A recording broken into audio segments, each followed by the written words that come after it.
flamingo. I explore.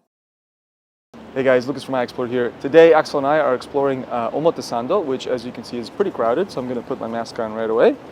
And today what we're going to do is shoot on a cool street corner over here with really nice sunlight and shadows and lights bouncing off of glass and all that to create these deep, high contrast shadows and in very dynamic compositions. Kind of like the photos you're seeing right now. That's what we're going to go for. These are photos I shot previously, but I'm going to try to get some more like that today with my Z6 and my 40mm manual focus lens is what I'm going to use.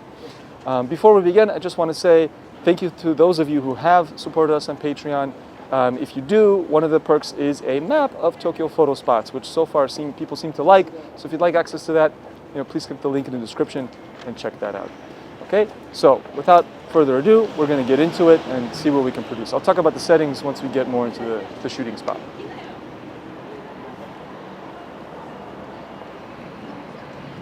Okay, so we're here in this crossing. You can probably already see by the light on me how much kind of sun there is, how much high contrast there is. So to get the most of that, I'm going to do two things with my settings.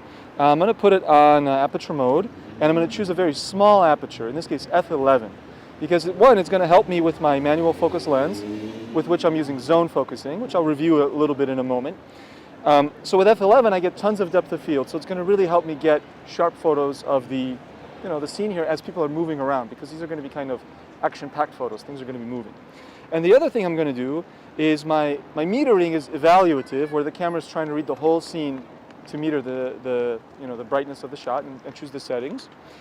But I'm going to tell the camera to underexpose by at least one stop. So right now I'm on -1.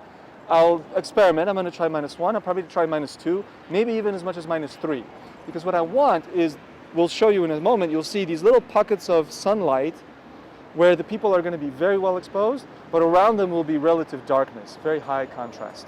Okay? So those are the two things, small aperture and underexposing. On f11, it gives me a big advantage for focusing.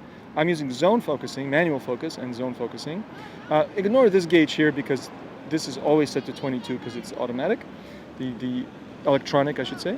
And you can imagine between the 8 and 16 there's an 11 there, which means that right now I'm in focus from 2 meters all the way up to a little bit, not quite infinity, but that would be there. The 11 is again between these two. So that gives me a very big zone on f11. So as you can see, where the sunlight, which is reflecting off this very shiny mirrored building behind us just out of frame, the light bounces off, and when it hits the people, it really illuminates them, and it creates, these bright hotspots. That's what we want to expose for. You are the best example. I'm the best example, right? So now I think you can really see what I'm talking about. So that light is bouncing off that mirror back there and hitting me, and I'm really bright, and everything around me is quite dark, right? So that's what I'm going to go for. I want to get photos like this, right?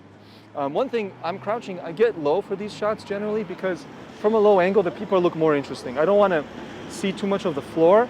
If I'm low and aiming up, I get the sky in the background and stuff much more than I get the ground itself, which is not that interesting here. So I usually do these shots from a low angle.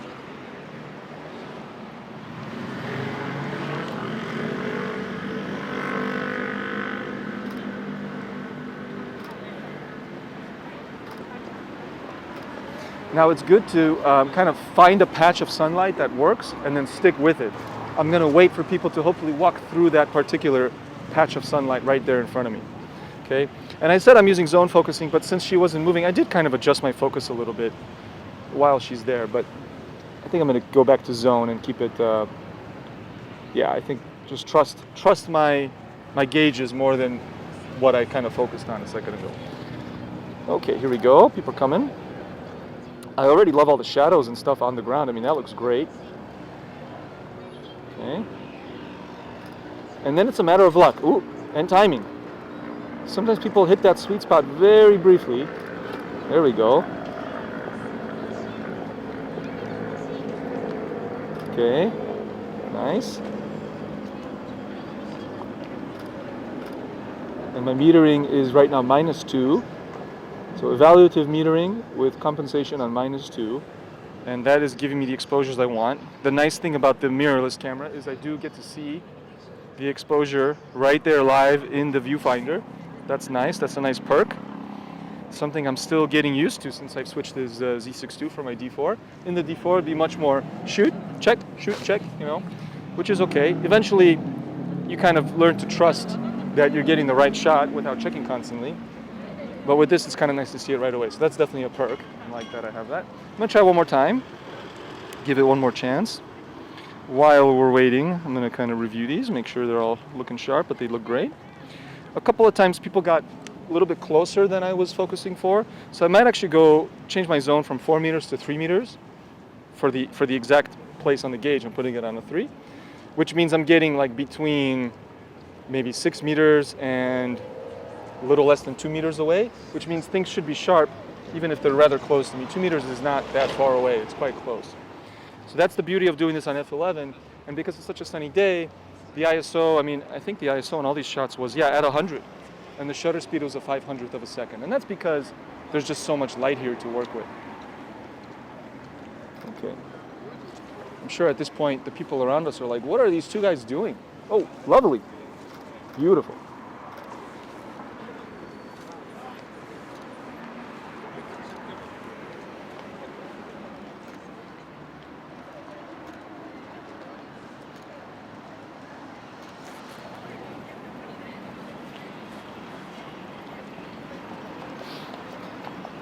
Okay, so once again, I'm looking for that bit of light. There we go.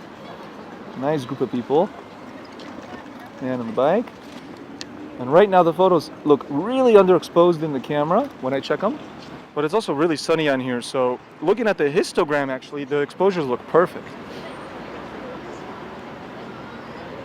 Again, I find once you kind of figure out where the light is, then you shoot in that spot for a while. You want to be consistent, because if you're trying to constantly chase different positions, you eventually, I mean, you get something sometimes, but it's a lot harder. It's better just to pick a spot and be patient, and then fish in that spot for as long as you can. So there's some light right there. Okay. And let's hope people walk through it.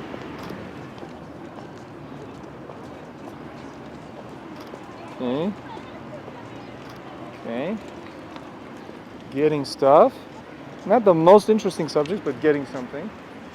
Then there's also that aspect, right? Once you figure out where the light is, what the contrast needs to be, you know, the timing and everything, and people are actually going through, you still want to get an interesting subject. It's not like just anybody will work, right? You want people who make sense and, you know, have something interesting about them, a cool expression or some behavior or interesting fashion or something like that.